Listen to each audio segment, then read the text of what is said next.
Breast निकला और वो इस जवान के सीने को छलनी करता हुआ गुजरा और ये जवान इस मकाम पर जाम शहादत नोश कर गया।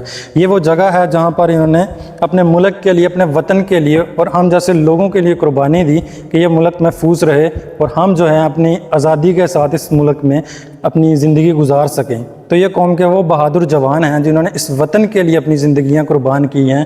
तो हम इस जगह पर आज आए थे देखने, तो ये हमारी कौम के हीरो हैं।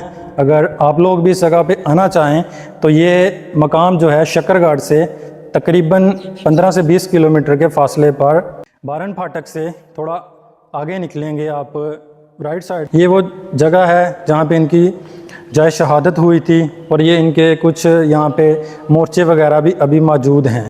सवार मोहम्मद हुसैन की ज़िंदगी हमें ये सबक देती है कि ज़िंदगी का सबसे बड़ा एजाज़ ये है कि अपने मुल्क, अपने वतन, इस मिट्टी के लिए शहीद हो जाना, इससे बढ़कर कोई एजाज़ नहीं है।